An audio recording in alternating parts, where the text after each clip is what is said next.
Hi friends, welcome back to another episode of Generation Tech. My name is Alan. The Jedi Order, the most controversial movement since Harvey Weinstein got food poisoning from a Taco Bell.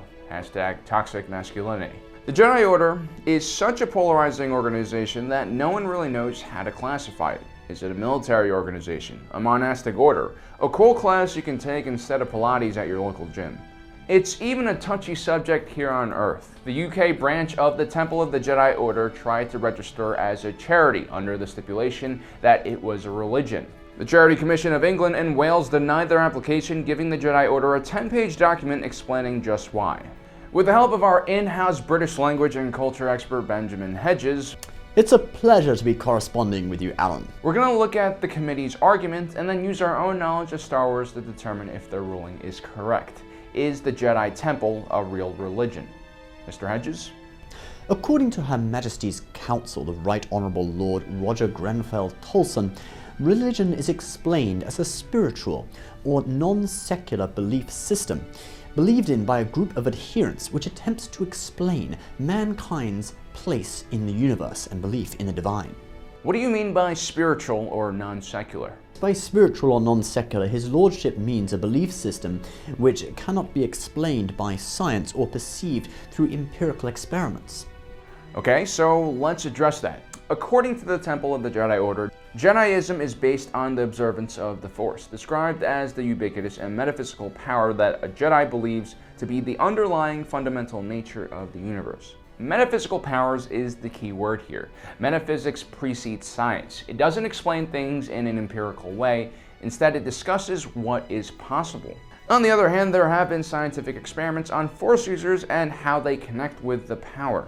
To the dismay of many hardline Jedi extremists, George Lucas in the original trilogy introduced midichlorians, which are organisms that can be found in the blood of all living beings. These organisms were conduits through which sentient beings could communicate and connect with the Force. Midichlorians from a scientific point of view are proven to exist in Star Wars. There is a direct correlation between the amount of midichlorians in an individual's bloodstream and how powerful they are. This is perhaps the first step in understanding what the Force is using science. But as of now, it still remains in the realm of supernatural forces, and according to the Jedi Order, the living Force is in every living thing in the galaxy, and this feeds into what's known as the cosmic Force, which holds life and energy together. Which I think is a pretty abstract idea. So I think the Jedi Order has passed this first test of whether it's a religion or not. What does our lordshipness say? Tiddlywinks. Exactly. So what's next? Lord Tolson goes on to explain that a religion teaches its adherents to live their lives in conformity with the spiritual understanding of their particular belief system. Interesting. So while the Jedi Order definitely has a strict code, unlike most religions, these rules aren't perceived to be dictated by some divine being, but are instead created by high-ranking members of the Order in order to prevent their followers from falling to what is known as the dark side, which the Jedi consequently believe will bring in balance to the Force. These rules mainly consist of removing attachments and emotions from one's life. Like most religions, the Jedi Order code has changed from one iteration to another. But in its most basic form, it does teach its followers to live in conformity with the spiritual understanding associated with the belief system. So I think it also matches the second description of what is a religion. You know, we used to burn pagans at the stake right in front of the governor's mansion. People used to bring their families, make a day out of it. It was a simpler time, a better time. Okay. Anyway, the Charity Commission for England and Wales ruled that the Jedi Order was not a religion because Jediism was lacking in one particular spiritual or non-secular element, primarily the belief in one or more gods or spiritual principles or things. Which is interesting. While the Jedi Order doesn't believe in a divine being or a god, it certainly does believe in a non-secular or spiritual power, which is the Force. Hold on, we left one thing out.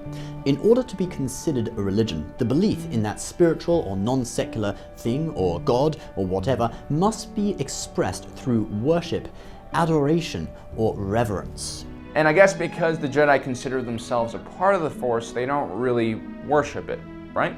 Exactly. The committee goes on to say that there is insufficient evidence to prove that moral improvement was central to the Jedi belief system.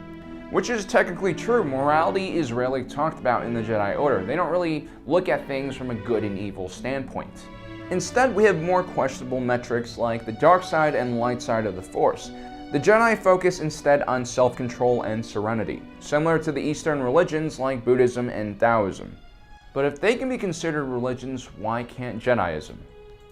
Well, the fundamental difference is that many Far Eastern religions take part in charitable activities that benefit society. Jediism, however, seems to be focused mostly on self-improvement and doesn't benefit society whatsoever. Well, while the Jedi Order don't technically function like a charity organization, they have dedicated themselves to bettering the world around them. They've served as negotiators and peacekeepers for the Republic numerous times.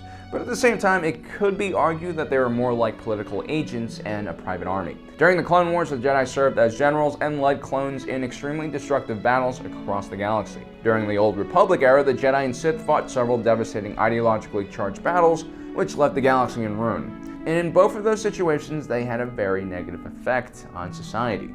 Lastly, the Commission observed that Jediism did not have the cogency, cohesion, or seriousness to be considered a real religion. Which might be true when talking about Earth-based Jedi temples. We're not even sure if there are any Jedi here on Earth, or if anyone can use Force powers here on Earth. Ewan McGregor.